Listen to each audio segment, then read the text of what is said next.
Hello lads and ladies, Brad the Guitologist here. About a year or so ago, I took a trip with my friend TJ down to the Dallas International Guitar Festival.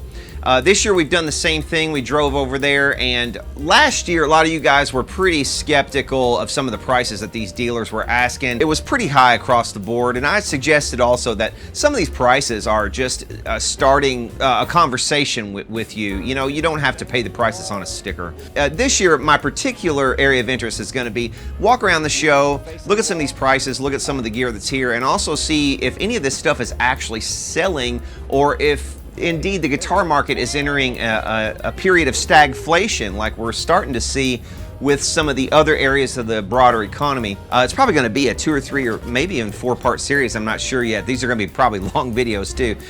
Hit the subscribe button now and let's get into it.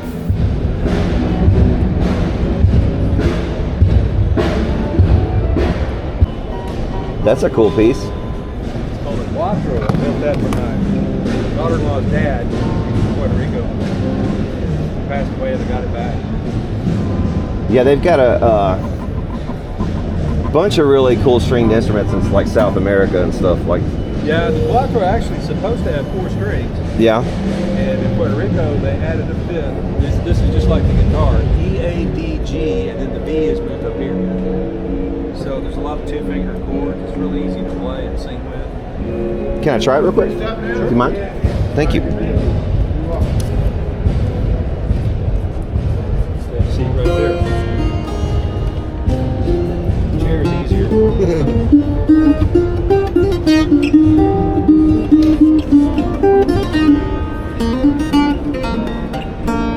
See if you can play guitar, you jump right on it usually.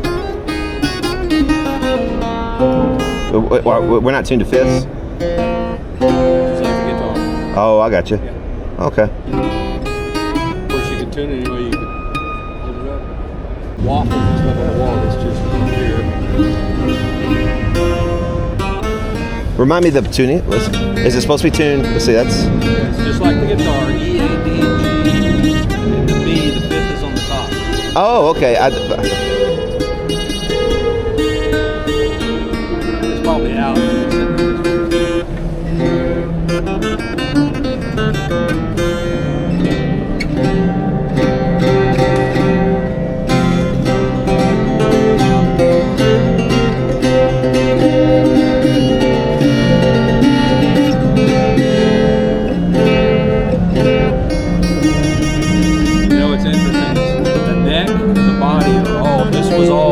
Thick plank.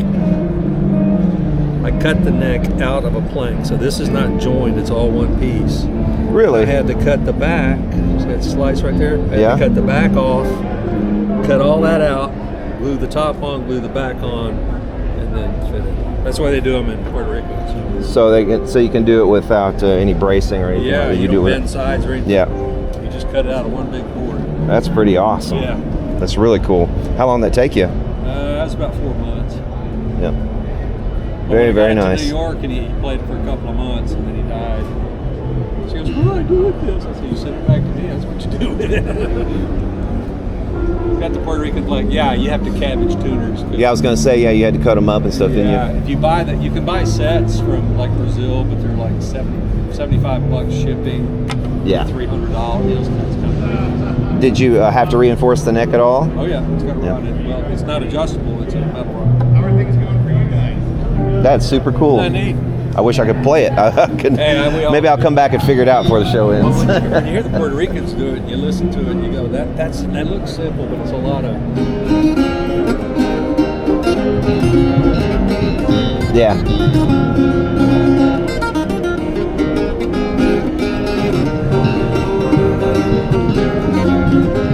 Saw accident?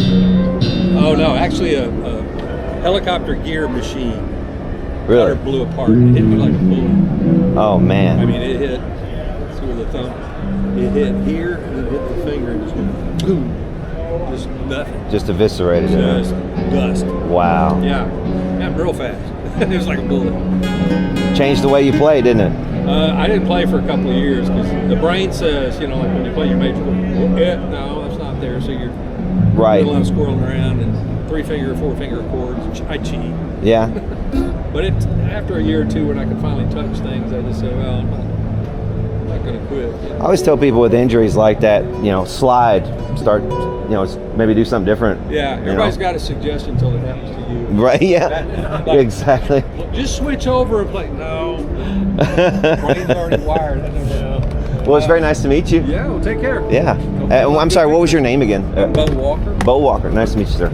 John Jacobson. Nice to meet you, John. And we're both guitar builders, instrument makers. Very cool. He builds killer mandolins, though, so if you want some pictures, that's one you ought to get. Handmade, hand carved. Very nice. nice. Let me have it.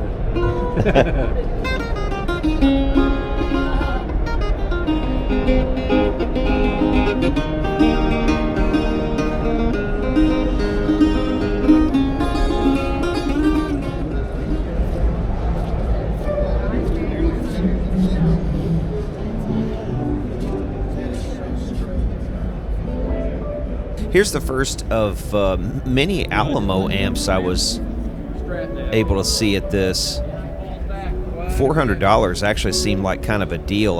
That one looked like it might have had a 12-inch speaker. Alamo amps have kind of an interesting little history. Texas-based. There's a $650 Music Man hybrid amp of some sort. I'm not sure on the model on that one. HD, what, 60? Something like that.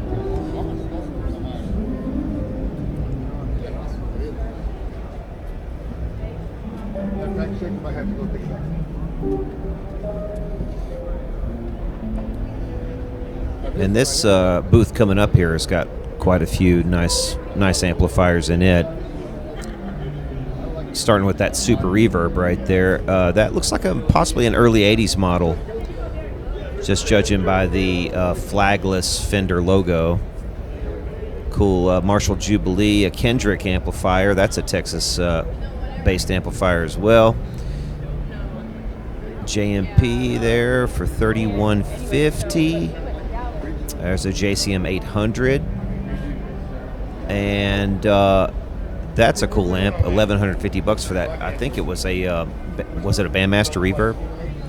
And then some cool amps on this table here too, starting with that Fender Vibrolux Reverb. Very nice Vibrolux Reverb, black face. There is a Spectra amplifier with that cool American flag on the front of it. Those Spectras were, I believe, distributed by Gibson, if I recall correctly. They were affiliated somehow with Gibson.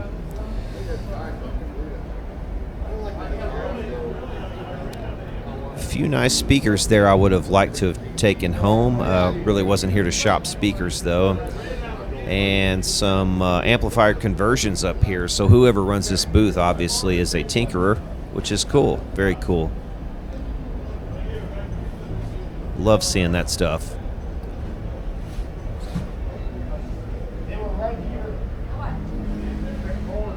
A couple Bose speakers up there. Are those 901s? I've already seen two Alamos. That amp right there is a Trace Elliott. It doesn't say on the logo's missing, but it's a Trace Elliott. Interesting amp. I looked those up after the fact for what, $650 or something like that they've got on that. It's got some interesting features. 3 Alamos.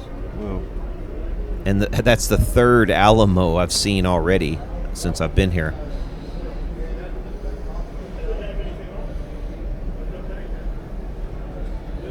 Old Valco. And that's a very large Valco. I'm not sure what it was branded as. Here's the M80 for my cab. Yeah, so the Fender cab I use for all my demos, that M80 right there is what would have come with it originally. Sorry, excuse me. Nice drip edge bassman. There's a PVTKO, a little bass amp. And that's a custom 150. That was the first amplifier I ever worked on, belonged to a friend of mine, was that model right there. Or it might have been the 250. Very similar. Here's an X series carbon. I think that one's probably the X60. Cool magnetone. Wow. You don't see those from that era often. You really don't see these Magnetones from this era. Just an interesting amplifier. You know, you never see them in my neck of the woods, at least. And that's a pretty clean Ampeg right there. And I'm always surprised, too, at how cheap those Ampegs go for. Because it's a really recognized brand, and it's, I mean, that's a vintage classic amplifier right there. Reverber Rocket from, what, 65? That airline right there is beautiful. I would love to have that little amp. Probably, what, a 10, I think that's a 110 model combo. Got a custom there. Lots of cool amps already. And this booth right here, this knocks me out right here. Check this out.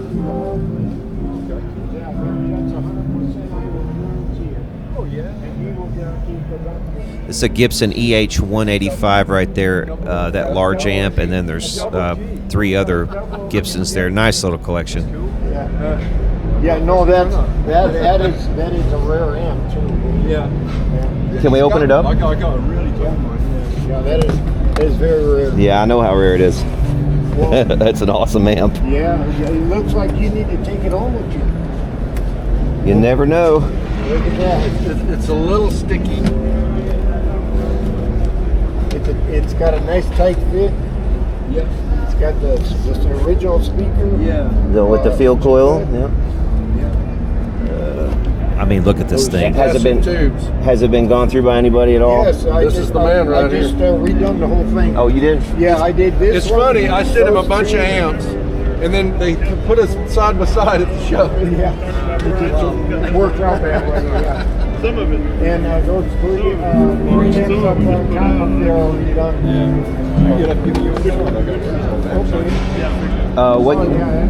What year is it? I really don't know. It's 30s, of course. Yeah.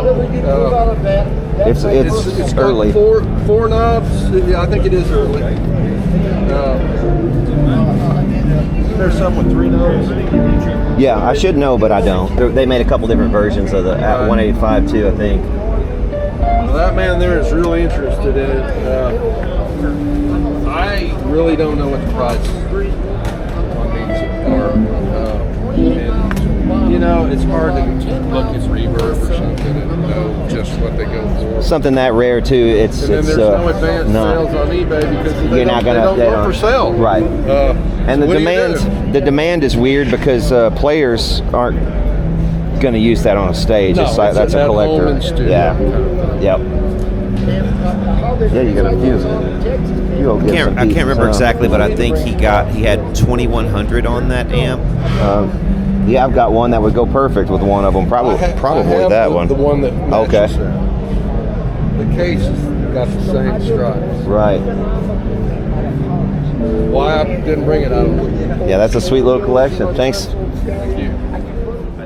I've only ever seen one other Gibson EH-185 like that in person, and it belonged to a friend of mine.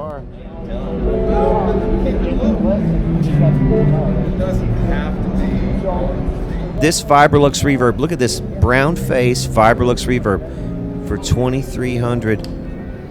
That is a deal. You know what? I'm only just now really kind of registering that was a deal on that. This Gibson right here, $1,800. I mean, that's also that man. I mean, you can't get one of those new crappy Mesa Boogies for that. Mesa Boogie Gibsons for that classic stereo 79 right there, GA 79. That's a good price on that. How you doing? Yeah, do you mind if I come in? Squeeze on through. Thanks, appreciate it.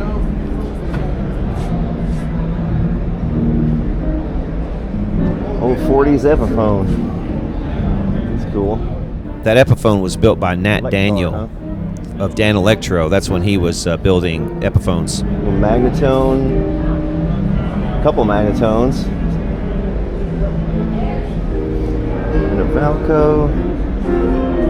Those are probably late 50s Magnetones because early on they had the name Magna Electronics on their stuff.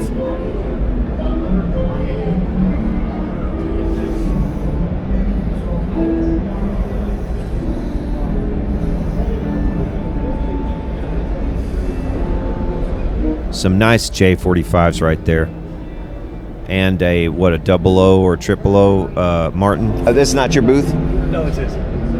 Oh, this is a continuation. Okay, I got you. I'm just being an extra set of eyes for him. Yeah, I don't blame him.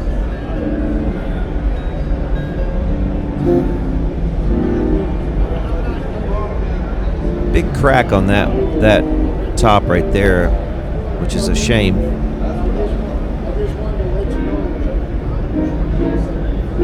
But you see that old Gibson there, that's a cool old guitar. I don't know, what is that, an L1 or L2, something like that. The big cracks though on that one Gibson on the top. That one on the far right was the better, I think, of the two. Thanks. Have a good one.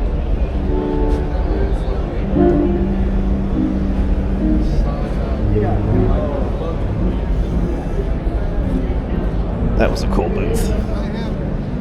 I don't like it. There he is. Hey, the Guitologist. There's that guy. All right, man. How you doing, man? I'm doing really well. How are you? All right, good to see you Good again. to see you again. Sorry to interrupt y'all. No, that's all good. I'm getting ready to move on Did you anyway. fly this time? No, drove again. Oh, unfortunately. Man. We'll catch up later. See you later. Creating content today? Yeah.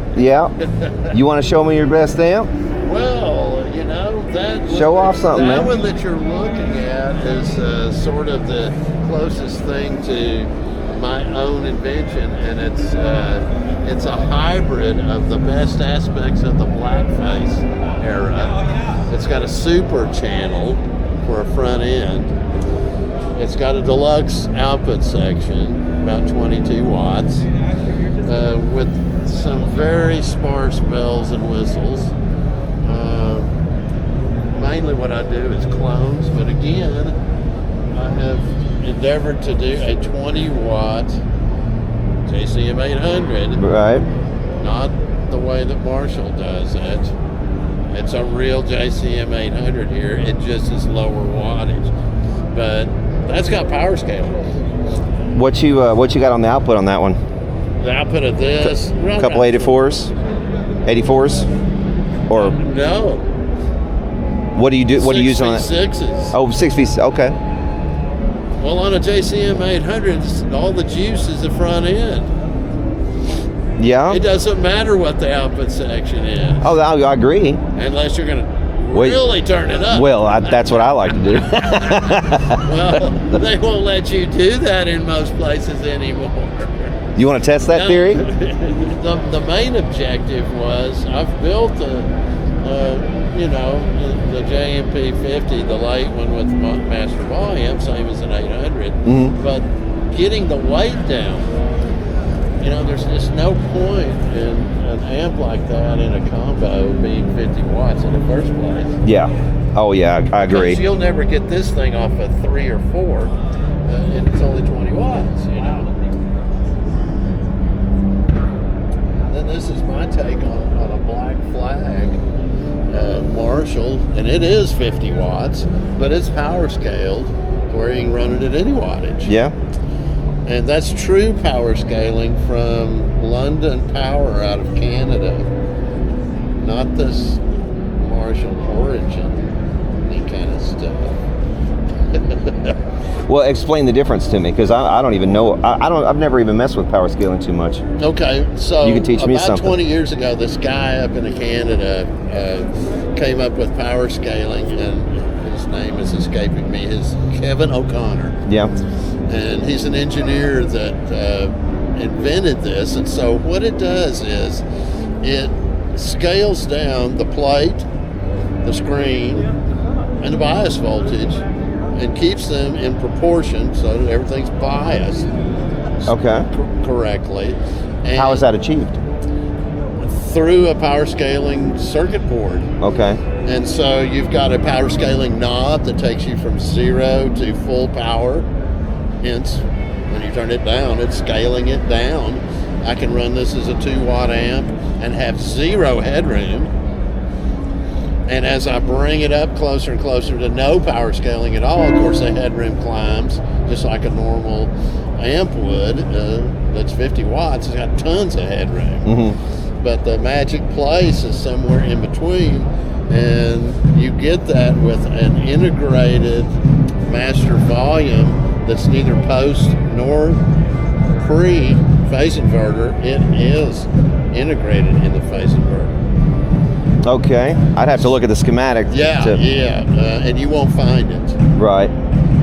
Well, you should make one so I could clone your amp, man. Well, these you can buy these power scaling in a kit form. Yeah. Which is what I do. Is it transistor based? Yes. Okay. Yes. So but none of the signal comes. Oh no, of through course. them. Yeah, I know that. It's all dealing with the play voltage, the screen voltage, and the bias voltage. That's interesting. I'd like to see how that's done. That's Well, it enables the output tubes to still overdrive. Oh, sure. At any wattage. You're just using it as a lower wattage amp. Right. And somewhere in the middle is your ideal, loudest volume and the ability to have as much dirt or clean headroom as you want, so that you get back to total control over your volume and dirt with one knob on your guitar. Yeah. And do you want to demonstrate it? I'll show you a little bit, Sure. but I'm certainly not much of a player these days. Arthur-itis has set in. He is insidious. Yes. And he doesn't go away.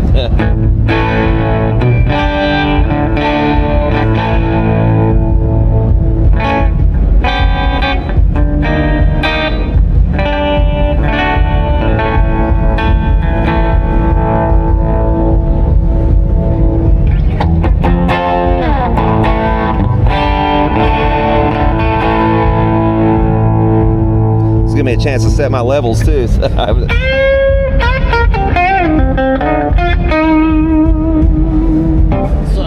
controls on this are on the back. And real careful with the master volume and don't scale it down so much.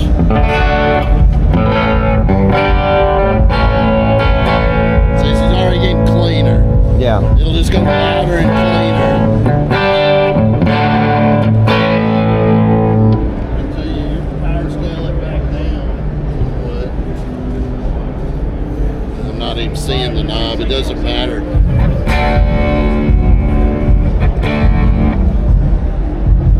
Turn the master back up.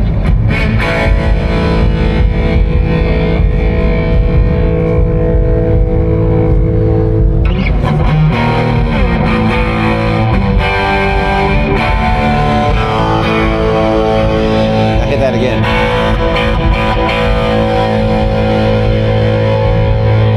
I have a Metropolis effects loop in it. Okay. Built by the Metropolis Right. amps.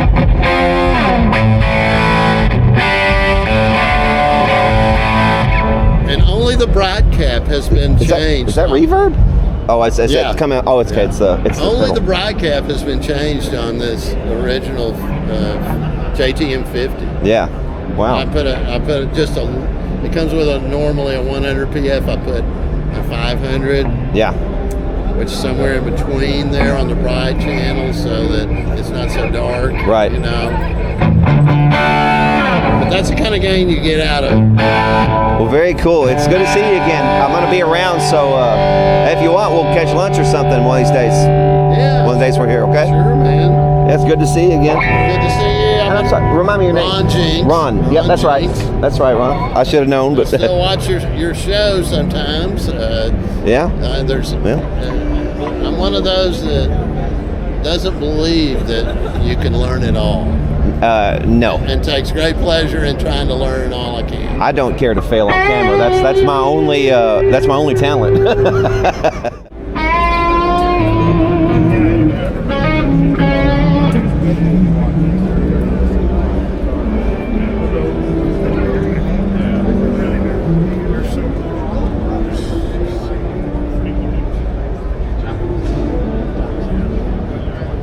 There's a 53 Fender Precision for more money than you've got in your sock drawer. And there is a 1960 J50. The J50, of course, being the blonde version of the J45. Or natural version, I guess I should say. There's a cool 3P90 Gibson there.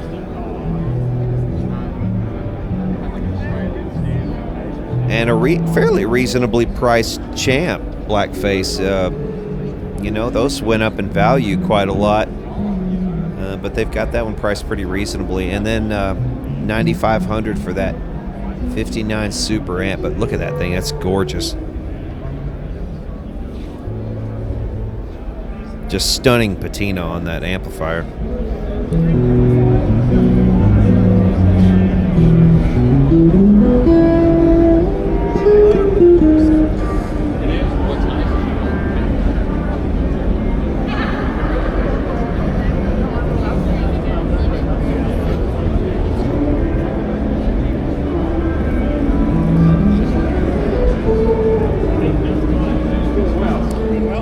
Neat little Lotus bass there for $400. I love the German carve on that top. Whoa.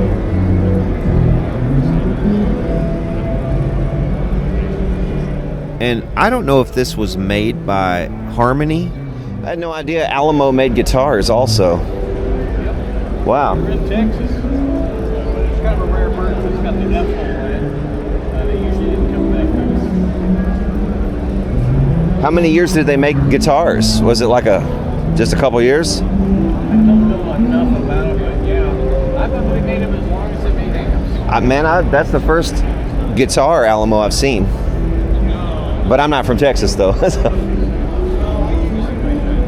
Yeah, some really cool guitars here, actually. That Teardrop Vox 9-string right there. What a neat guitar. Made in the Crucinelli factory. This one here is a K Effector amplifier made by Court in Korea. Yeah, they got a few little interesting guitars here in this booth. Just some unusual, stuff. Including this guy right here, this cowhide looking Telecaster. I mean, you wear your boots when you play this bad boy here. And then they just kind of gave up on the headstock. They were just like, okay, I put all my effort in the body. I'm just going to square off this headstock and call it a day.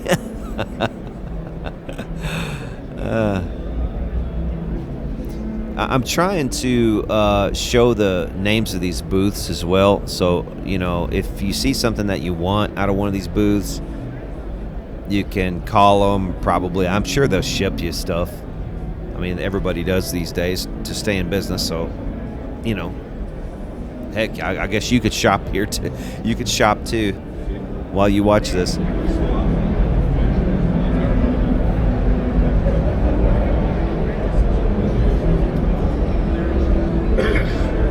Old Aria Pro right there. I didn't really see the price. I guess I could go back and pause and maybe see what the price on that was.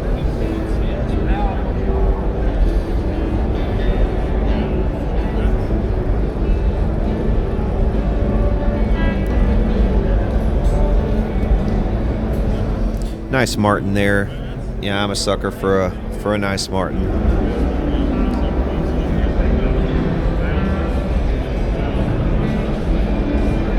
I haven't really talked about it yet, but I do have in my hand that 1976 Fender Stratocaster. As I'm filming this, I'm also carrying my Strat around and seeing if I can drum up some interest in selling or trading it. So stick around. Later on, I do end up trading that Strat for something, and I guess you could call it a sale as well, because I get some money kicked in too. So yeah, stick around for that. But this booth had some pretty nice stuff. Right here, this 68 Gibson SG for $55, but it's it's a refin. Probably more than I would want to spend on a refin. But that's just me, It might be worth it to some of you guys.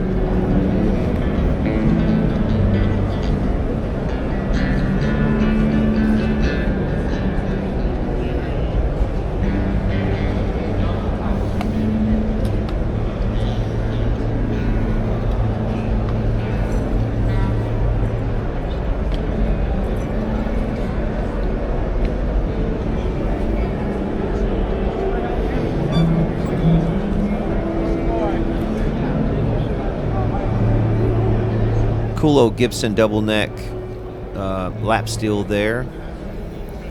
Little tiny banjolele and another little Ampeg. That was a cute little Ampeg. Would make a rockin' little practice amp.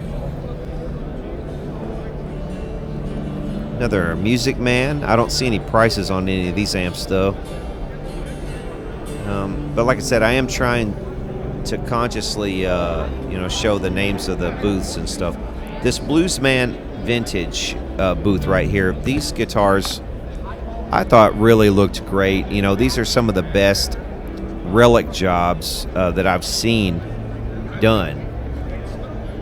I'm not really much of a fan of relics personally, but these are about as good as it gets in terms of when you pick one up, it does, have the feel of an older guitar, and the relics are not, they're not gaudy and poorly done like you could sometimes see. So definitely check them out especially if you're into the relic thing.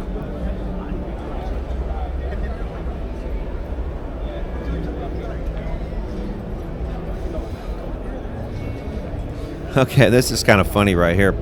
All these nice Marshalls and stuff right here, and I really don't even look at those. I spot this, what looks like a really old metronome, maybe?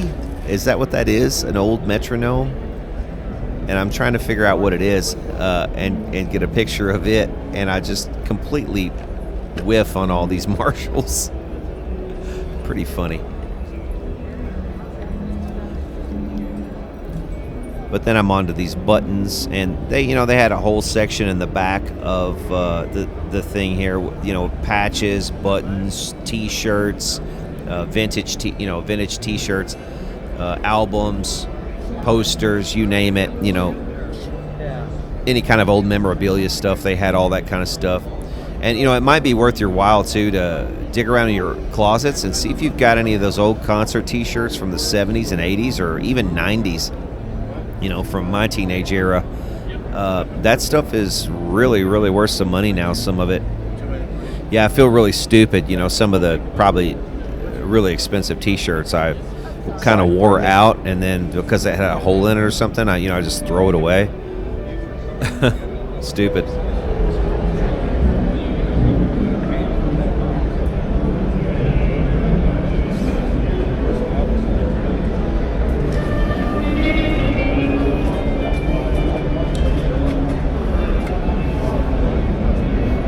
St. Louis?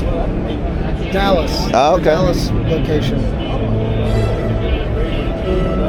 The original store's still in St. Louis, though. Okay.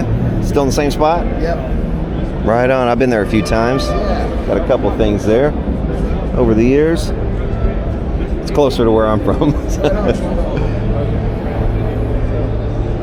That's a cute little magnetone. Yeah. I didn't know they were making anything that small. Yeah. It's cool.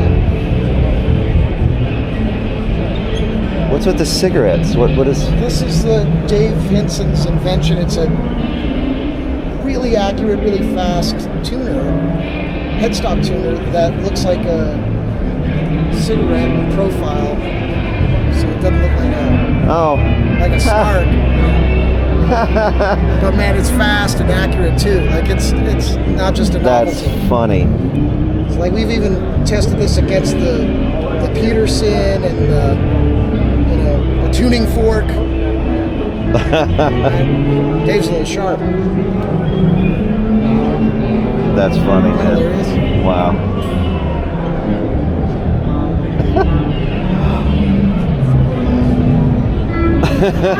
No, you don't have to replace the batteries. So did he actually just buy that cigarette machine for does it vend? It vends. It vends them? Yeah. Are you serious? Wow. That's funny. Isn't that great? That's fantastic. What a good idea.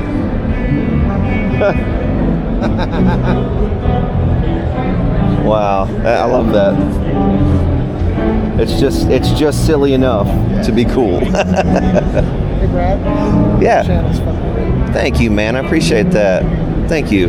You tell these people, remind them. Watch Brad the Guitologist. You know, and I didn't prompt that. This guy just said, "Hey, Brad, your channel's great, man." It's like, that's really nice of you to say, dude. Appreciate that. That's the truth.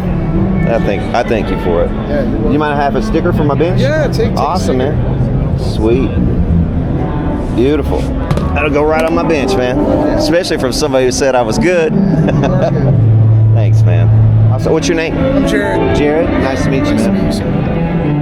So yeah, pretty cool guy there, and those cigarette tuners were really awesome. Hey man. What up, dude? How are you doing? Yeah, doing pretty good. I appreciate it. Thank you. Sorry, my jaw was a little open. Yeah, no, you're good. Not yet. He's coming. I got this thing. Very cool early dobro there.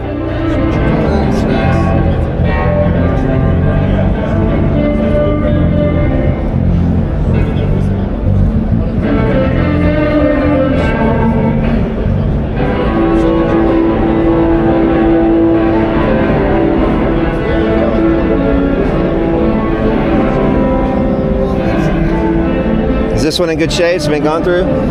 Say again? The National in good shape? Has it been gone through? Actually, I don't think it's been worked on in a while. It's in its original, for the most part, condition. But actually, it's had the prong change. Okay. So that tells me it probably did get worked on. Yeah. But I haven't messed with it, dude. It's been stored for a long time. It's got the 6973s. Yep. Oh, yeah. It's a great amp. Yeah, it is. So that's a good sign. What are you asking on that? Man, I haven't even gotten a chance to think about it. Is this something you've been looking for? Not specifically, but Something you've been... I always keep my eye out on Man, if you shoot me a fair offer, or somewhat even below market, close to fair, show me that it's fair, and I'll sell it to you. I haven't, or I can do the research in a minute and I'll price it. Okay. Well, I'll be. Always come together on stuff, dude. I'm not tripping. Right now, I'm like I said, like I told him, I'm just doing like a sweep of the thing with my camera. So I'm gonna do the show here, but I'll be back through like just on foot. Yeah, dude. At some point, we'll talk then more about it. Maybe I'll dig into it a little bit. Awesome, man. Nice to meet you, by the way. Yeah, I'm Alex. I'm Brad. Man. Nice to meet you, Brad. I'm down to be fair on shit. Sometimes I'm a little, but we can come together on a deal. No, I appreciate that. Thank you. Yeah, that guy had a couple of really cool amplifiers I'm only just now really seeing an edit besides that National. But, you know, for you guys not used to dealing in this way, this is kind of how things are done at these shows. You put out feelers, you sort of feel people out, and then you come back later maybe and talk to them about something you talked to them early and see where you can go with something. Don't blow your wad all in one go, in other words. This is a cool display right here. I love this sign. Check this thing out. And those Hofners and the Marshall amps. Cool little display. Where did you get that Marshall sign? England. Are you English? No. Okay. I mean, lineage? Yes. Yeah. Am I English? No. Yeah, you never see those. I've never seen one. They don't exist. Where's the other one? I've never seen another one. And imagine, it looks like it wasn't made particularly well to begin with, and like they probably disintegrated half of them, I would imagine. 70 years old. Yeah, dude. That's really cool. I'm glad you got that lit up. That's awesome.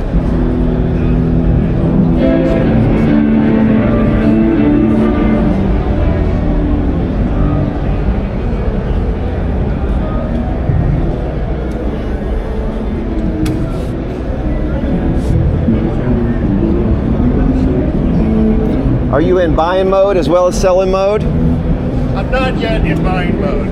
I gotcha. So maybe one more guitar. Gotcha. What do you got? 76 Strat. What are you asking on it? 3,000. Let's take a look. It's the lightest ash Strat you'll ever pick up.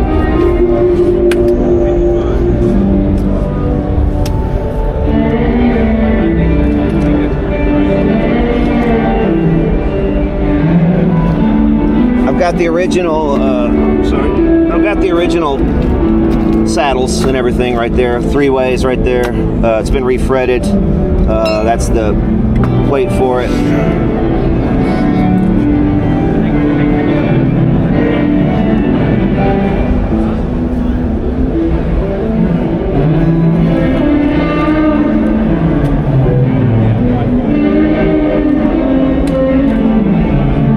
Hardtail.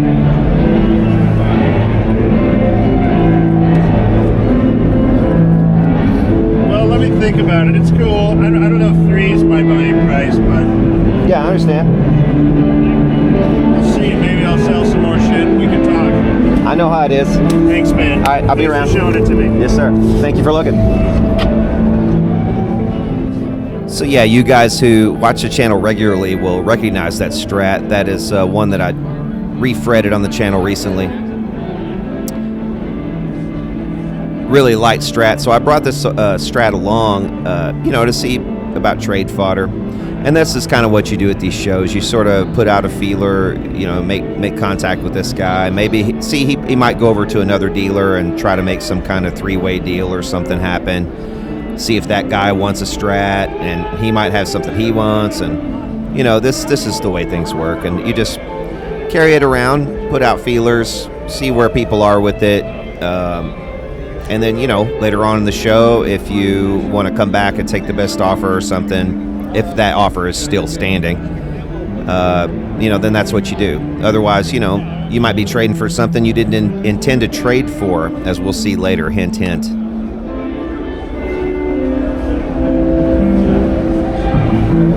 How are you? All right.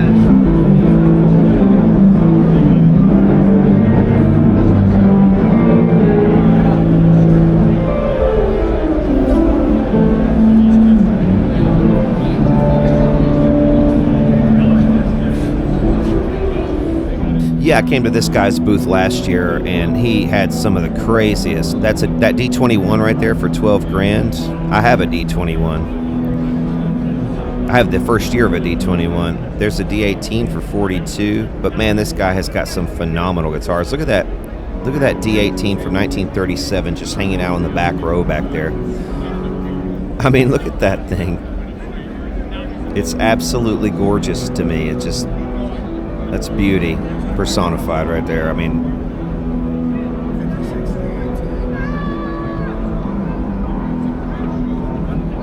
there's another D18 from the 30s just hanging out in the back row. That kind of freaked me out a little bit because that back row is sort of leaning out into the aisle just a little bit. You know, the headstocks of the guitars, and if somebody came along and just like turned around with the wrong size backpack or something, you know, suddenly your $80,000 1930s Martin is on the floor, you know. I kind of mentioned it to this guy too. I was like, I don't know, man, if I trust people quite that much. I hope I didn't freak him out too much, but yeah, man, those are the things I just kind of I look at and I think, oh no, this could happen, you know. Another D18 from the 30s. Jeez, I mean. But the thing about it is, if he sells one of these, you know, he's made his trip. Old sticker somebody had put on that one. But look at it. 1941 D28. I mean, I just... Oh. That's what really fires me up these days, these old Martins, man. I just, you know, I like electrics, but...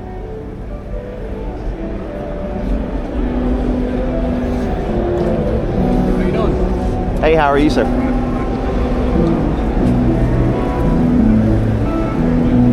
Is this your booth? Yeah. You got some really nice Martins. Thank you.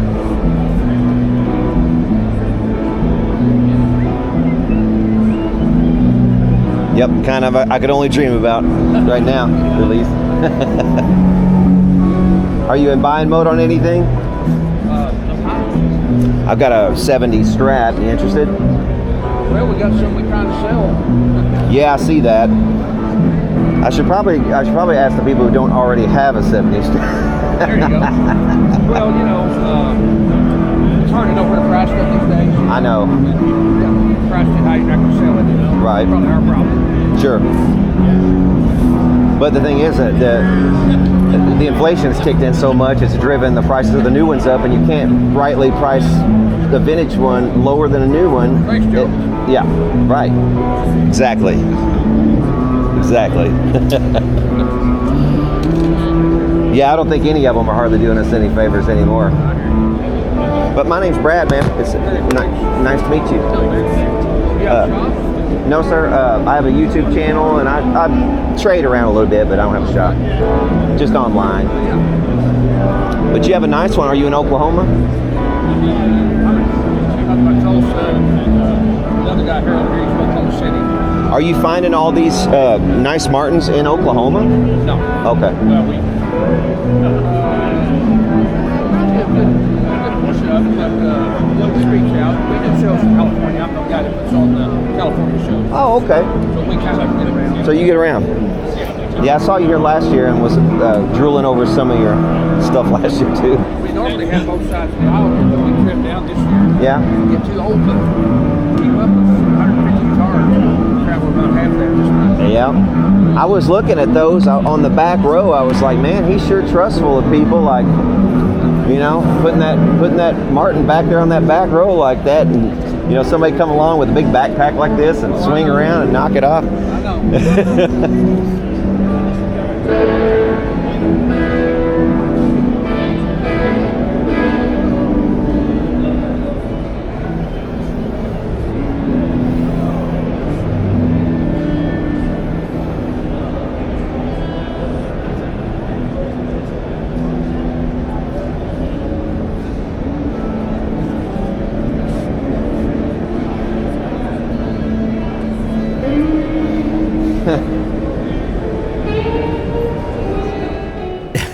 You could hear me snicker there. That's because, you know, I mean, look at what this is. A 1939 D28. It's like seeing a woman so beautiful walk down the street that she belongs in movies, and you know, there she is right there. But this thing is right there in front of me. You know, it's like, it's ridiculous to even think that that's right there. That beautiful, beautiful instrument. All of these, man. All of these Martins.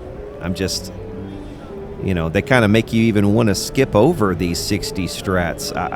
To me, I just love those 60 Strats, but I mean, that one right there especially. Wow, look at that blonde Strat with the maple board. Wow.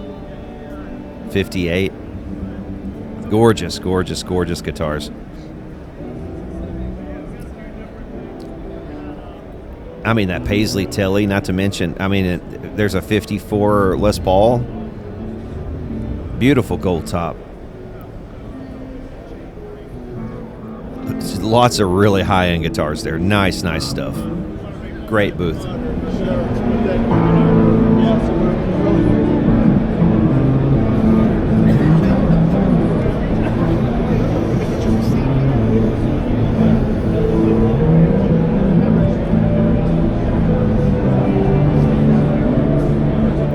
So off to the right here on this aisle is a very large booth, you'll notice. That is the Jimmy Wallace booth. We'll go in that on day 2 and look around in there. There's a lot of good stuff there too. He's the one who puts on this show every year, if you didn't know.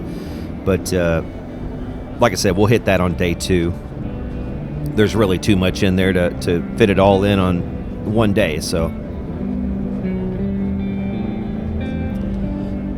There's the Reverend booth, some very nice Reverend guitars. If you guys haven't checked out Reverend guitars lately, man, they're putting out some really, really cool stuff. Really cool shapes, cool colors. Reverend's got some nice stuff. This booth here always has some eye-catching stuff. They had some neat stuff last year as well. And they seem to be more rock and roll oriented. Kind of more of the bad boy side of things, I guess. I think these guys are from Seattle. But that Les Paul right there on the right, oh my God. That custom. I had a 3 pickup custom like that. It was a reissue, custom shop reissue, and it was one of my favorite guitars. I hated to get rid of it, but it had to go. You can't keep everything. that Explorer right there, check that thing out with the Kaler on it. That really caught my eye. Look at the graphics and the Kaler. I mean, that just screams 1984, does it not? What a cool guitar. Is this your booth? No. Oh.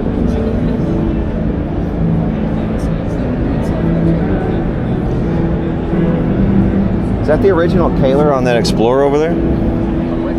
On that Explorer? The 80s Explorer? Yeah. Is it? Okay. That's cool. Actually I had a Les Paul from, I think it was the same year, 84. Oh, yeah? I had a Kaler on it too from the factory. That's cool. Yeah, You guys? We've had Les Pauls with Kaylers too. Yeah, it's an oddball thing. You guys interested in a Strat? Sure, check it out. What you got? It's a 76.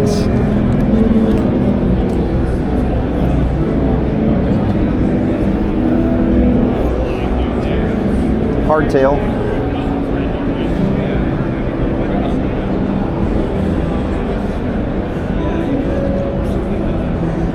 Belonged to Denny Giosa. I think it was his original guitar. It's actually got his.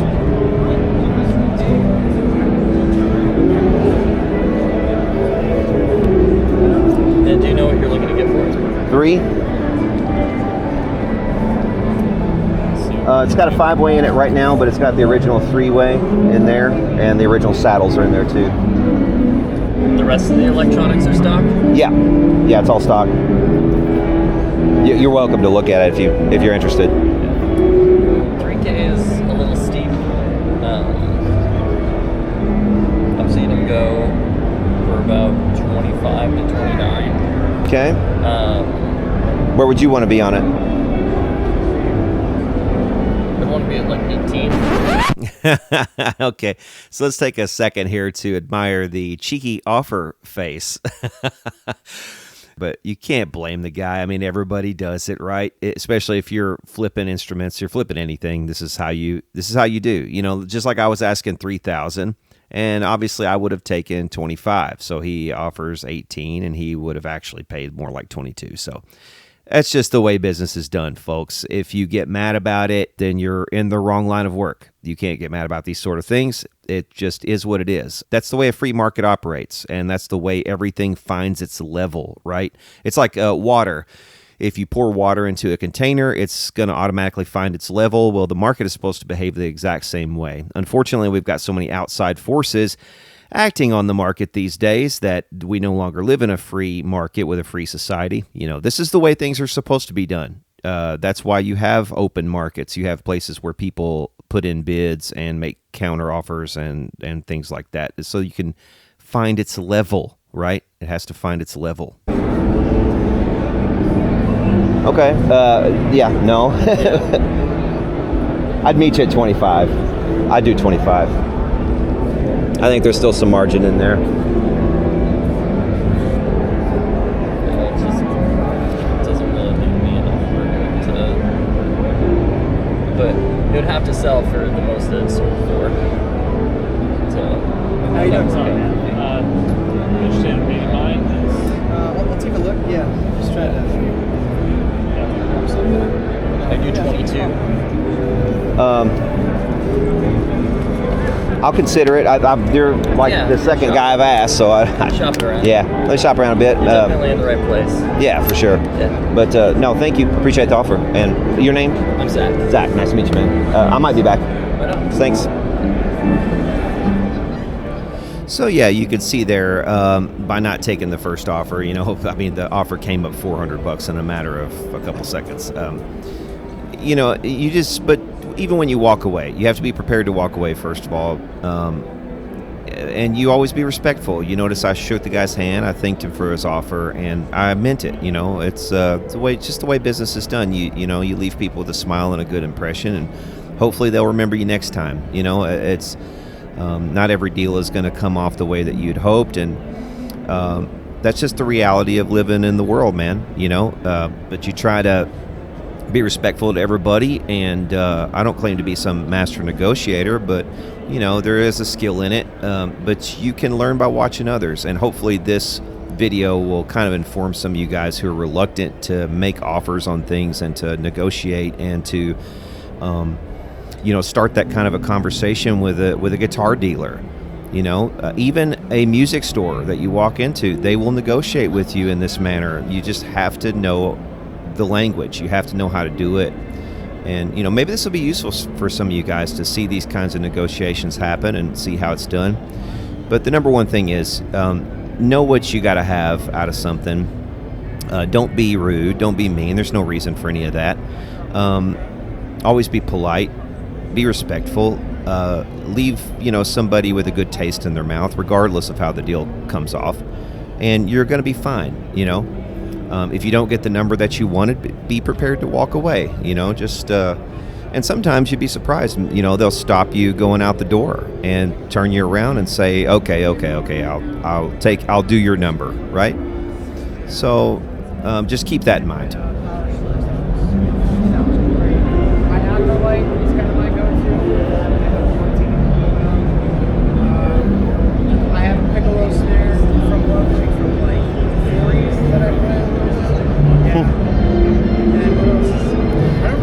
Yeah, again, you hear me snicker there, and that's because this is the exact same guitar that I'm trying to sell, a 1976 natural hardtail Stratocaster in ash.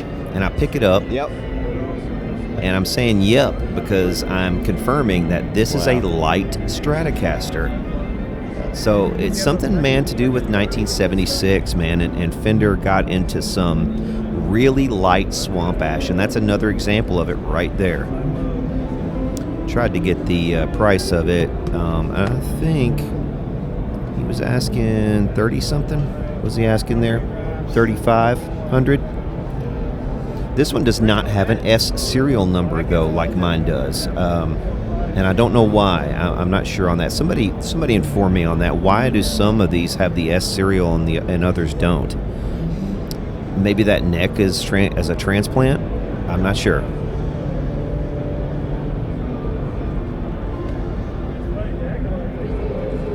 But, it is the 3-bolt Strat, so, I don't know, beats me. Has a 5-way, and the saddles are not original from what I can see there.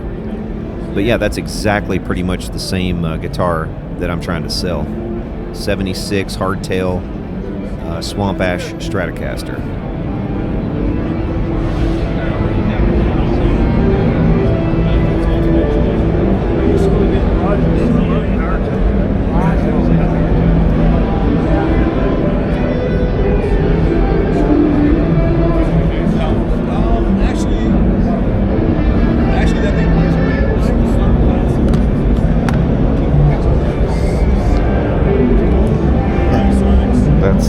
Heavier. So yeah, that is a 1975 hardtail Strat right there, and it felt like it was at least 3 pounds heavier than that 76. It's just crazy what difference a year can make, and stuff like that. So I mean, if you're in the know on this, clued into the 76 thing with Fender on their ash, I mean, that could be a benefit to you. You maybe start collecting those, because I have a feeling they're going to go up in value at some point when more people find out about how light they are. Because, people get a prejudice about all the 70 Strats as being really heavy, and those are an exception. Even the basses, in my experience. John Gearing is dragging episodes. So John lives on the street. He talks about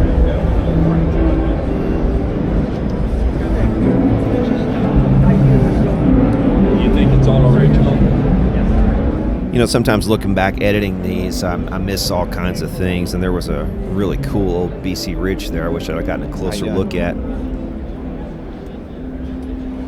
This booth had some pretty cool stuff. That looks like a 70s Les Paul Custom there. I mean, I actually enjoyed all the 70s Les Paul Customs I've ever had.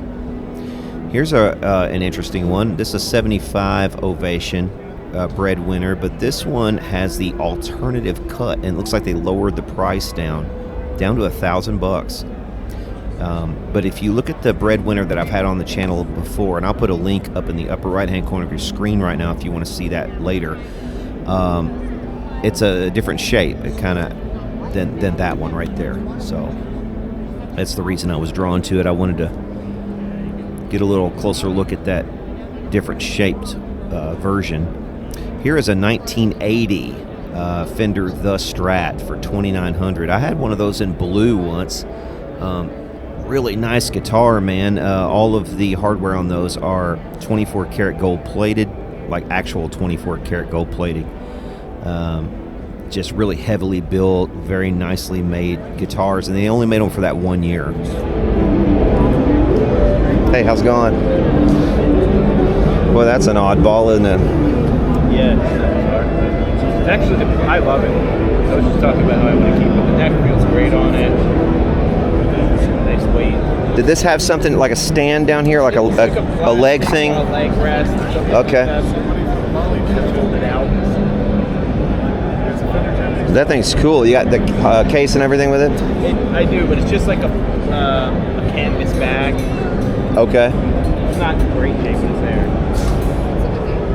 It's interesting. I mean, I don't know why it's not more desirable. Because it plays great. It's just antithetical to most everything else Gibson's ever done. I think that's the problem. But there were some interesting like little square body basses from the 80s, like that were compact and not just Steinberger, but you know. Steinberger designed that. Oh, really? Yeah. Cool. I think the pickups are Steinberger designed too. I didn't know. Imagine it must be. Where did you get it? Just locally, Pennsylvania. Oh yeah.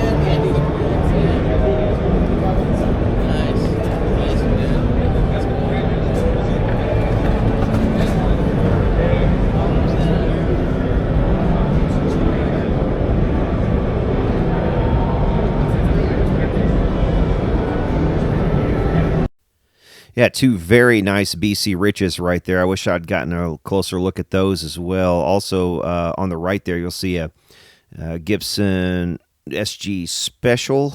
That's older SG Special. That might even be a late 60s one. And then you've got another Les Paul there on the left. So this guy had some cool guitars. I wish I'd actually spent a little more time in his booth.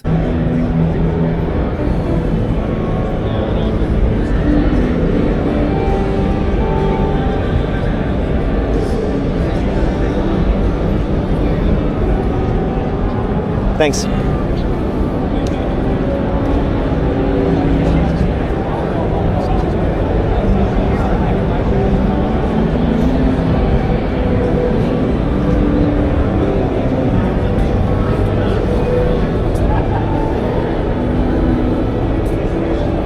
So here's another very rare product that was only made for about a year. This is a Ludwig Phase 2 synthesizer, and this is actually a guitar product, which is weird coming from Ludwig, and maybe that's why it didn't take off more than it did. But these were made in very small quantities apparently, and you know, it kind of does a thing that nothing else sort of does. So I mean, if you want the sounds that this thing produces, you kind of have to get one of these. It's not like there's going to be a plug-in or something for this. So you know, there's some videos up if you want to go check those out, but really cool, interesting piece of gear here.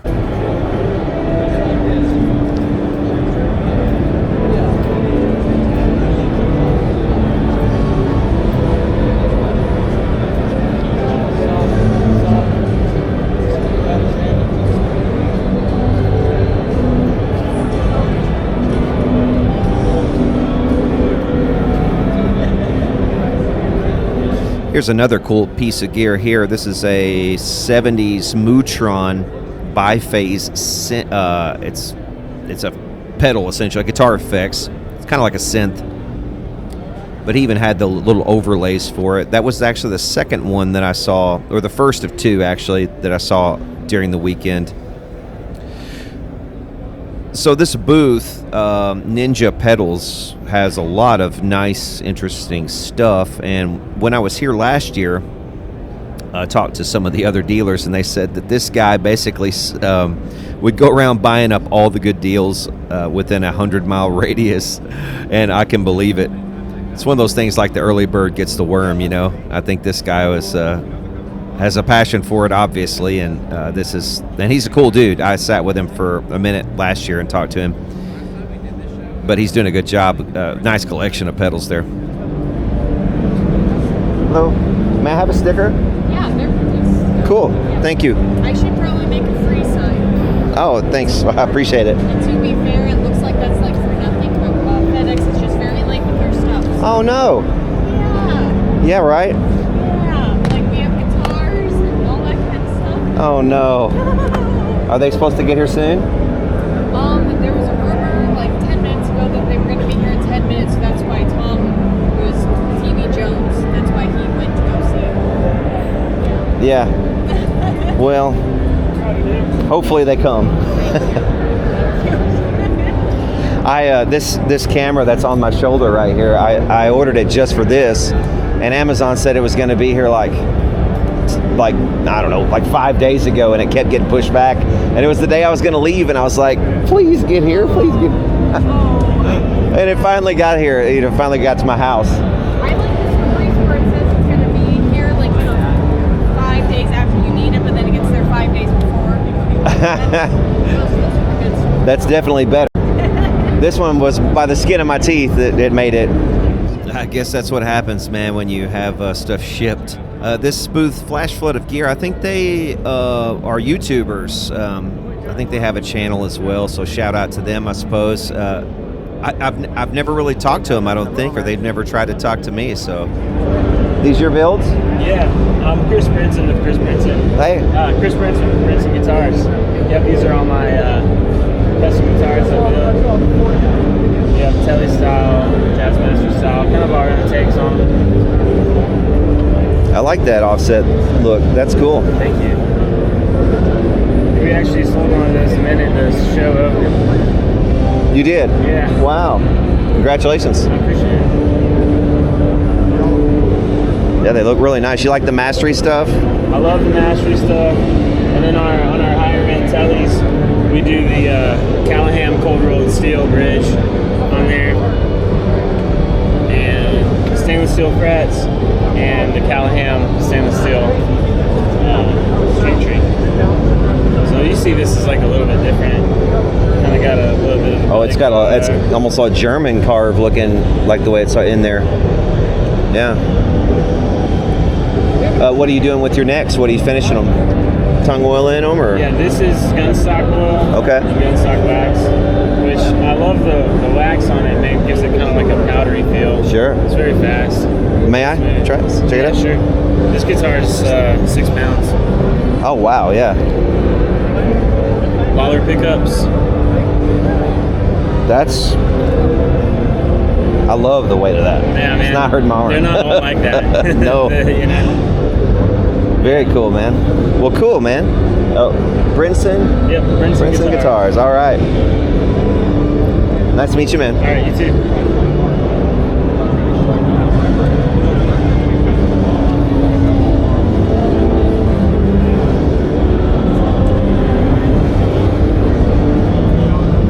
I like that.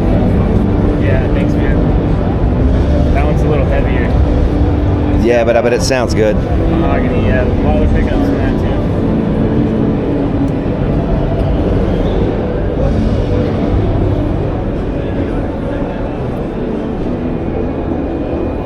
too. Keep it up, man. It's really cool. Yeah, I really, really like that dude's builds. It looks like he's got a good thing going there.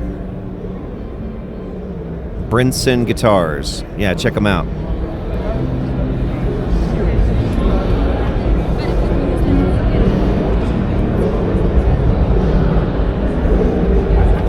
These glass cases here are part of the Heritage Auctions display, and I think these guys are annual supporters of the show, and they're from the area of Dallas. Really nice Firebirds there. And that telly right there, Be Still My Heart, right? Look at that thing. Wow. Another nice Marshall. I like that he had it out of the head there so you can actually inspect it. That's it. That's not a money case. 76 Strat. Let's see it. This is one of the, it's a really light one. One of the anomalies. I'm sorry, am I in your way? No.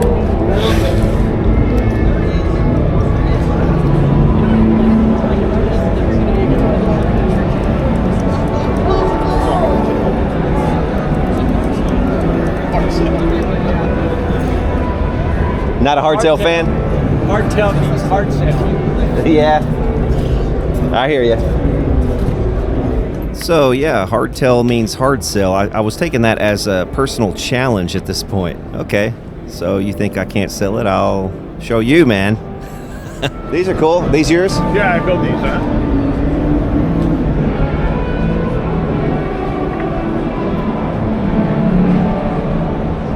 They're interesting. What's your name? Fellows Guitars. Fellows Guitars. Yeah, I like that purple sparkle. That's cool.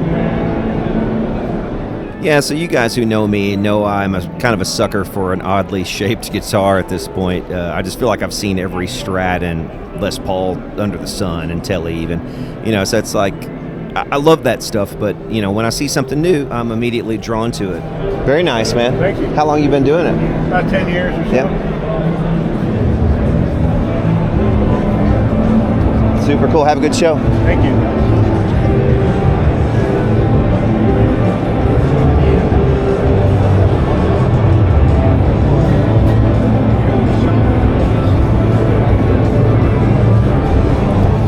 Nice Nashville Telly here with the B-Bender. Very cool. Seen a lot of Mustangs at this show as well, and the prices on those seem to have really jumped, at least, you know, from what they're asking. They're asking kind of in the $3,000 to $3,500 range on, you know, clean Mustangs. I remember a time when you could get those for, gosh, $1,000, you know, all day usually.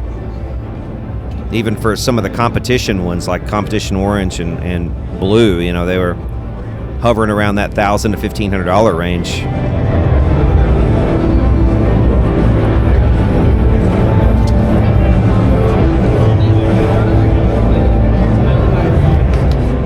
Yet another really nice 50s gold top here. Kind of makes me wonder, of the total population of 50s gold tops in the whole world, I wonder what percentage of them are under this roof right now.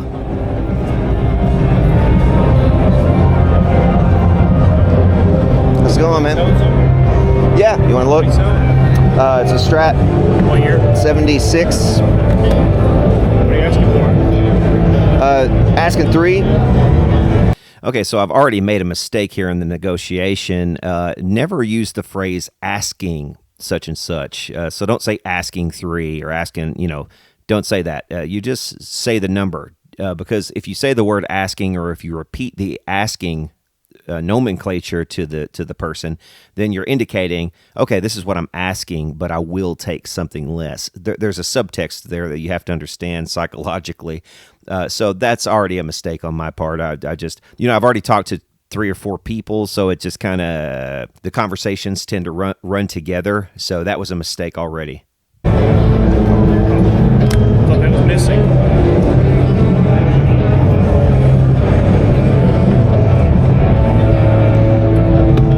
It's got a 5-way in it, but I've got the original 3-way right there, and the original saddles are there too.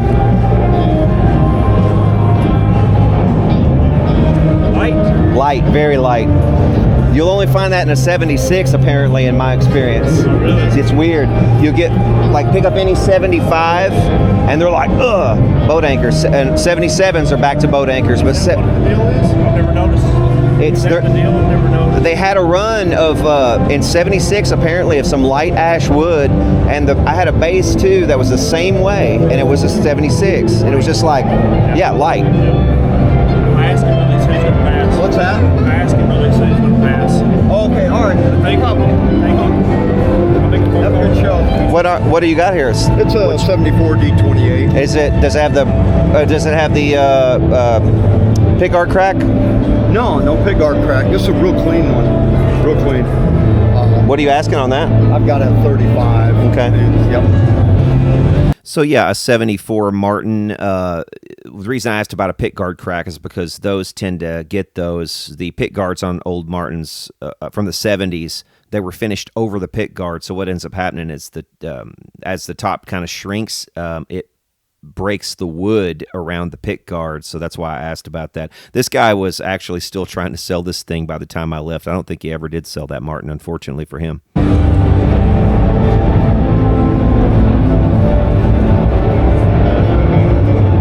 Sorry to keep pausing the video like this, but this is a Dan Smith era Strat, and you can always tell that by the oddly shaped saddles on that bridge right there.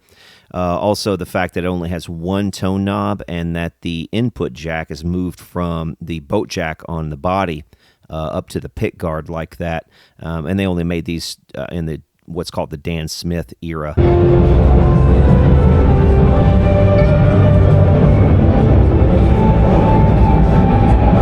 So again, sorry to keep pausing the video, but I see something instructive here. So you see that 74 Strat right there? That's all the way on the right. That is a Hardtail 74 Ash Stratocaster, just like the one that I have handed him.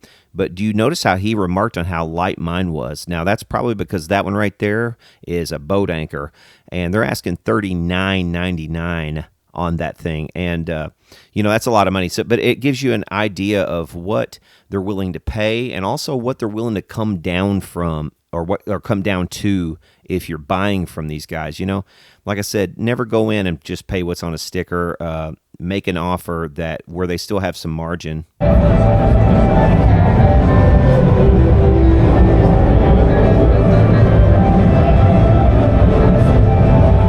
Of course, this is Rivington Guitars, and they're one of the better-known, larger dealers in the country. And this guy is just basically a representative here from Rivington Guitars. And, you know, obviously, I think he's calling his boss there. But they buy a lot of stuff. You see their ads all over Vintage Guitar Magazine and other magazines. Change tuners? No, they're original.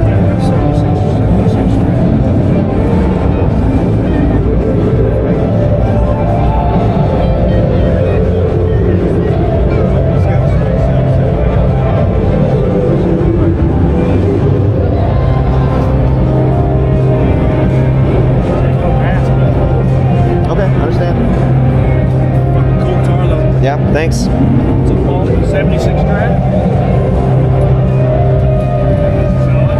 Yeah. Asking 3, but I'm open for offers. I get too many Strats. I hear you. That's one of our things we're going to. Thank you, brother. Yeah, thanks. Thanks for looking. I think that's the same thing as our also. Too many Strats. Yeah. And plus it's kind of an oddball being a hardtail, you know, it's like... No, we don't mind that. We sell them. Do you? Good. Well, have a good show. Nice to meet you. So yeah, their issue was that they have too many Strats on hand, which I totally understand that. But, you know, the thing is, when you call back to an office like that, the person's not holding it, and he's not going to be able to tell you, you know, that this is a very exceptional light Strat. This is different than your run-of-the-mill 70 Strat, right? He's not going to see that in a book.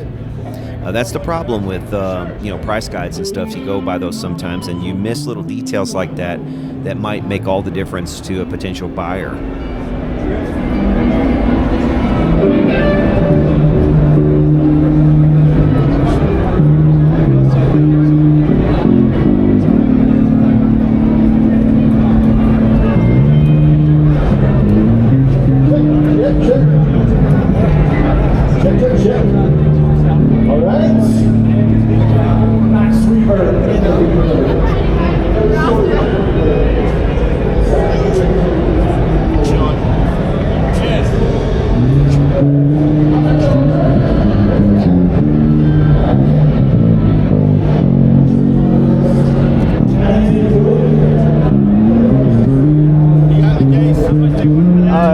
Strat. Want to see it?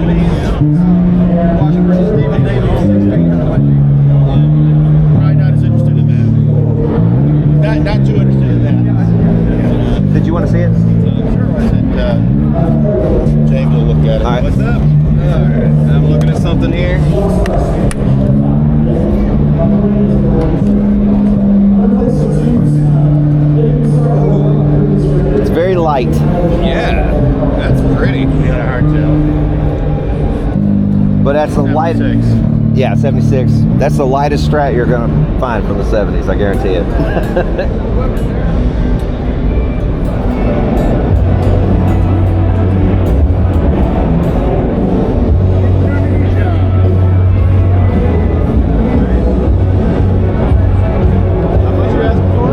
Asking 3, but I'm negotiable. Yeah, a big no-no in the way that I opened this conversation. Where would you want to be? Well, so we sell wholesale a lot. Yeah, we do. So we try to buy for like quite a bit cheaper. So Okay. I mean, I'd be actually under 2, so don't punch me. No, But, I mean, I get it. you say it's all original though, and everything in it, or? I've got all the original stuff. I've got the original saddles, and the original 3-way switch is in there also. Yeah. But nobody wants that. was the switch replacement thing bad? Or? No, it was good. Three-way? I have the original 3-ways in the okay. I case. didn't hear what he asked you.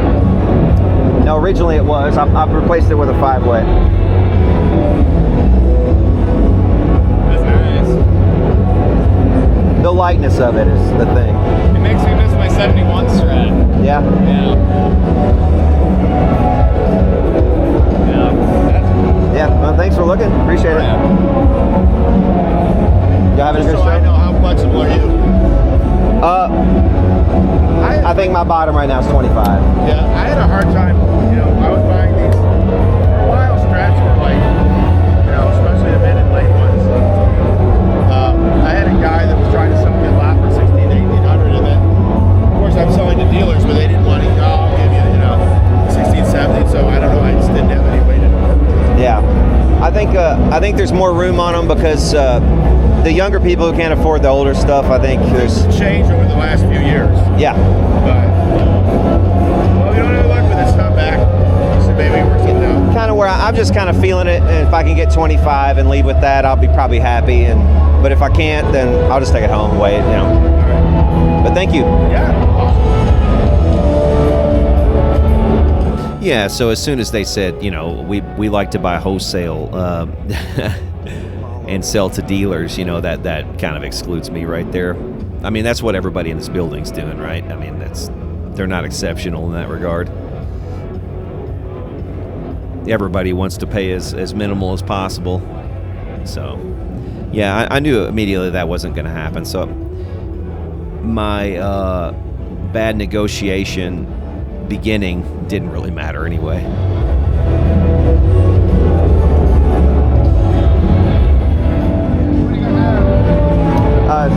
70 Strat. You want to look at it? Are you selling it? Yeah. Did you show it to anyone here yet? A couple people, but Just came with it? no. What are you asking for? 76? Yeah, I would do 28. I appreciate it. Yeah, I understand. Where would you want to be on it? I don't know. It's on it. You didn't pick it up. I didn't ask. Pick it up.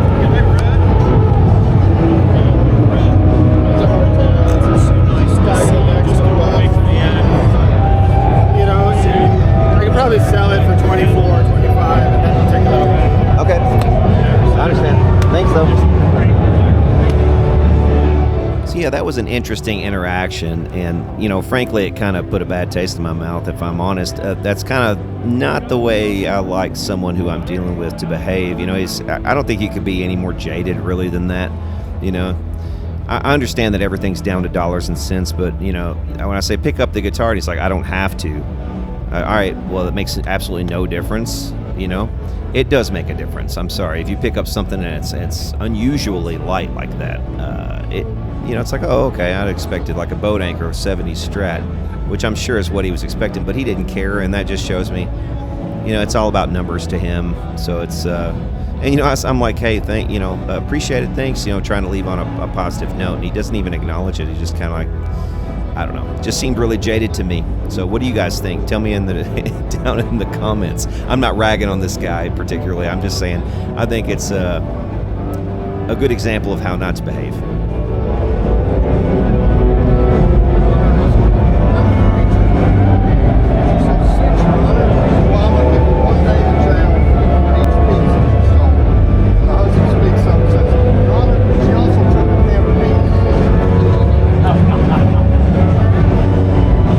This is another kind of instructive moment here. You see that 81 Les Paul Custom right there for $49.99.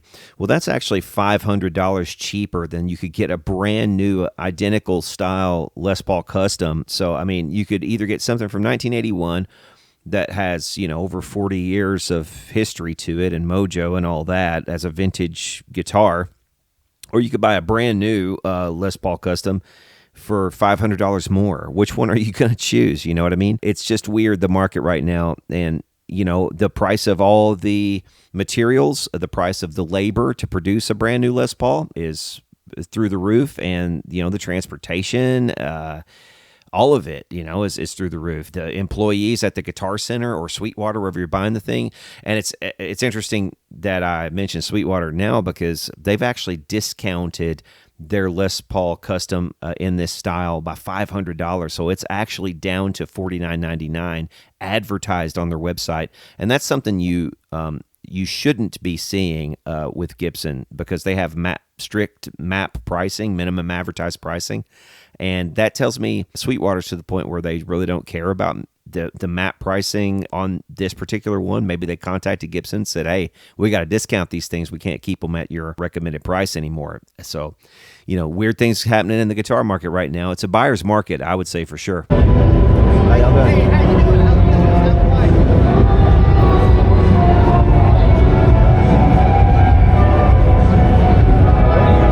Yeah, they made a few special edition Les Pauls in the Norland era in the mid to late 70s, and that 2550 Les Paul Custom right back there was one of them, and I've always admired those. I think they just look really cool.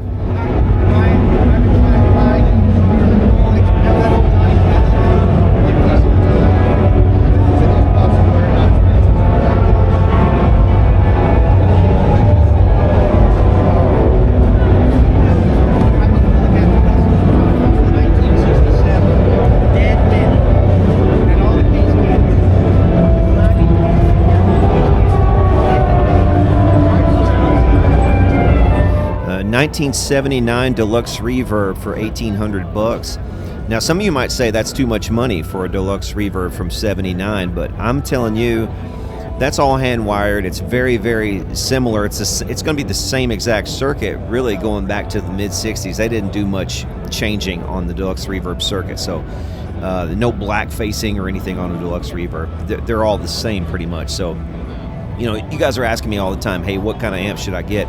Something like that would be far, far and away superior to the stuff you're going to buy today. It just is.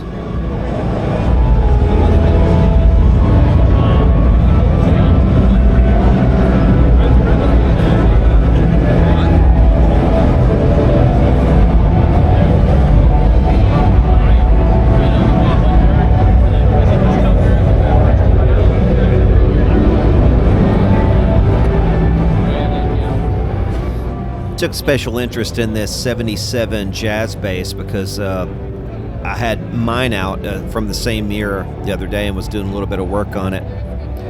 I guess it's nice to know somebody appraises it at $3,700.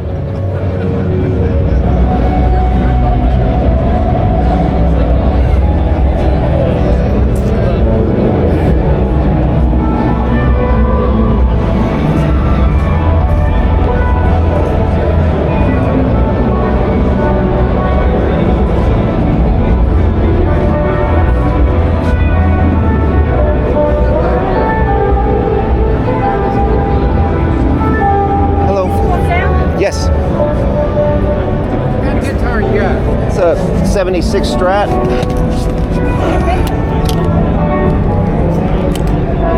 It's a light one. Very light. So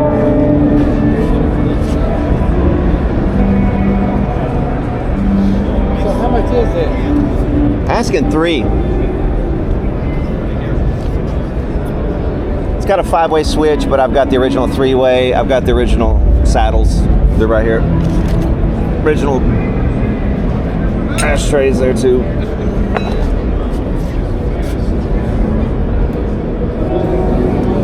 I actually got this guitar from Denny Giosa. I got the original owner's manual. This was his guitar, like from the time he was, I think he started playing on this thing. It's one of his early guitars.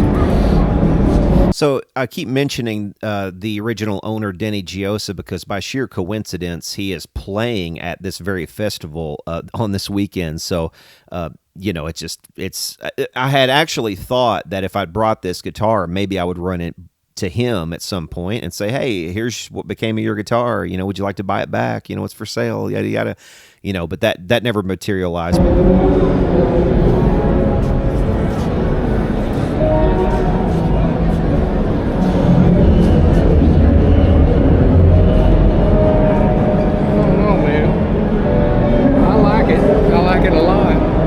The lightness of it. There's not much. Are you interested in trading at all? Possibly. You like Les Pauls? What did you have in mind?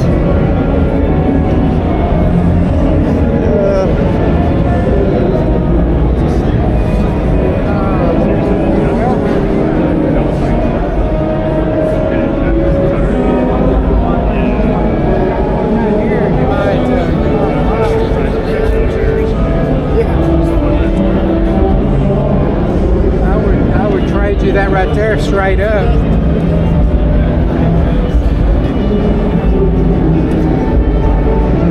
What year is it? It's brand new. Brand new? I mean, it ain't got a scratch on it.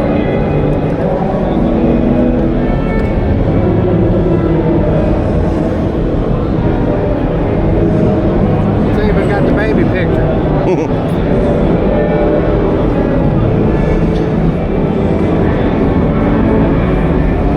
That's a thought.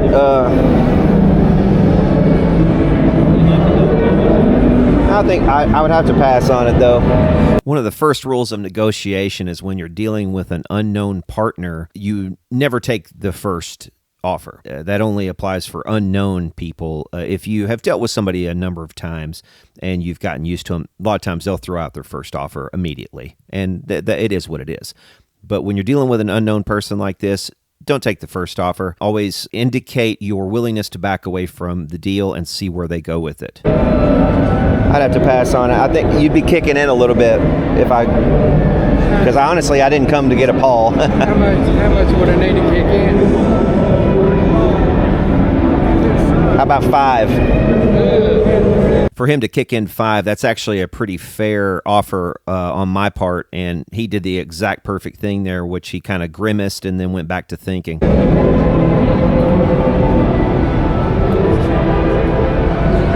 I think you'll do well on this one. Not many Strats are that light. And Denny, he's here. He's playing, I think. Denny is, the guy who owned this. I couldn't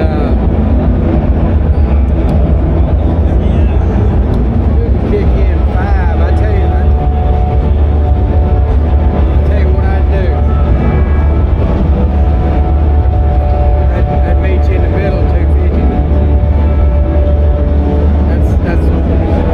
That's halfway, ain't it? So now we've got a counter offer of this Les Paul burst plus $250, and he said that's halfway, isn't it?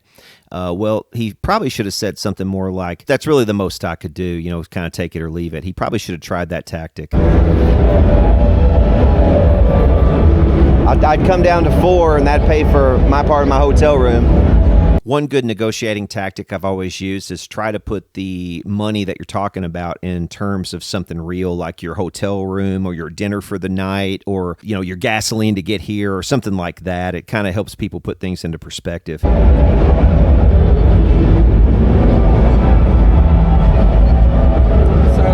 want 4? I would take this and 4.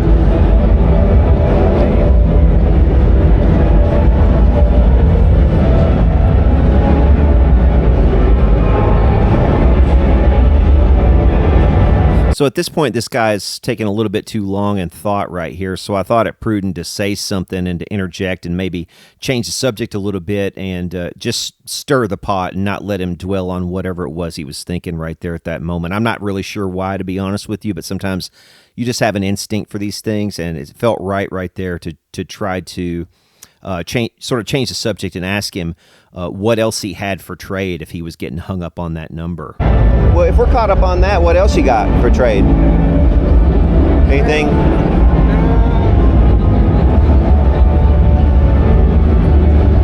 said it comes with the box too, right? Yeah, still in the box. And they fix those boxes up. How about 3? Kind of help me out a little bit. Here are little tweets from the Nashville City. Tunerette. Yeah, I got a show with him. I moved over to that last year. Well, I'd say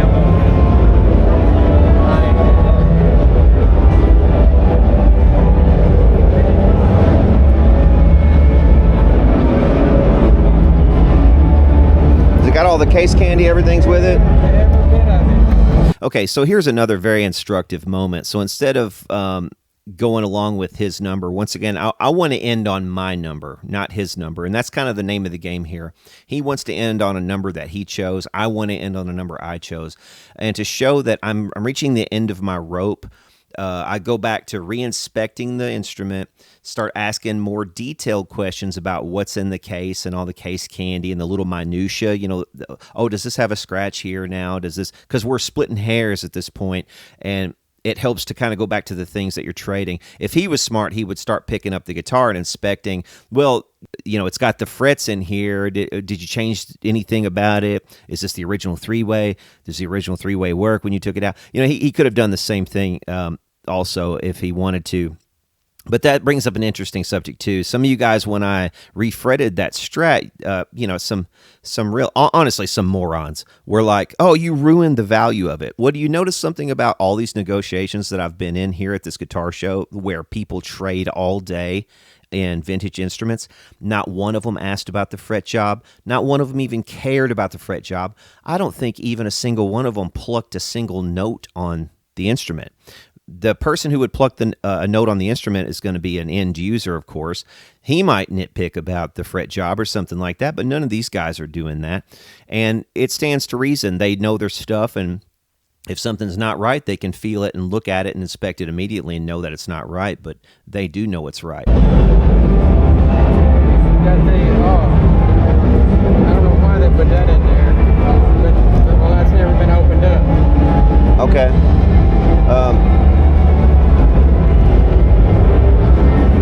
Let's shake on 350.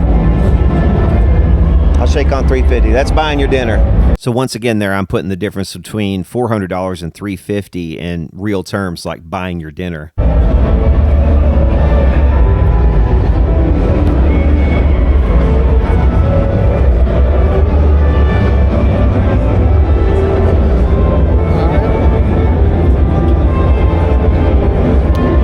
I guess you want the box too.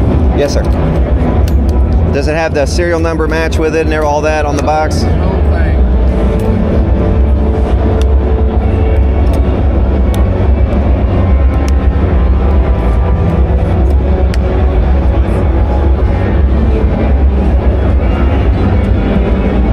I kind of hate to see the back of it. Okay, so that's the deal done. I just traded my 76 Stratocaster hardtail for a Gibson Les Paul from 2020 standard. Now let's get back to the hotel and check out what we got. All right, guys. End of day one. I've gotten a shower. I'm going to go have some drinks with some friends here at the bar in the hotel. But before I do, I want to show you the. Here's what I ended up with. So I ended up with this Les Paul. Got some cash on trade and this for my 76 Strat. Now, I didn't set out to get a Les Paul, but I think generally speaking at least, this might be a little bit easier to move in my neck of the woods than that 70 Strat.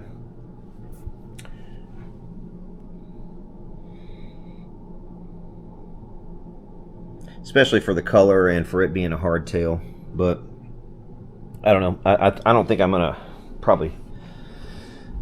have this one for very long, so I thought I would go ahead and just show it, just to show what I got for the heck of it.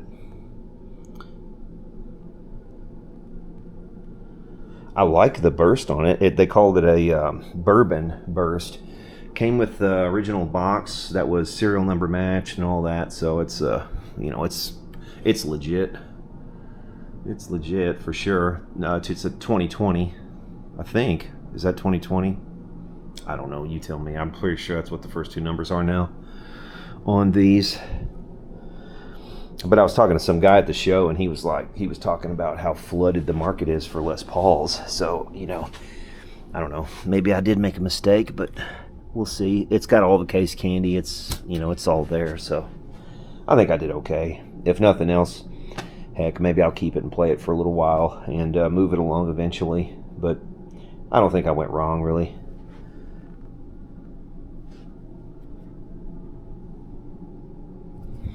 But yeah, end of day one, so let's go get some drinks and relax a little bit, and we'll hit it again tomorrow.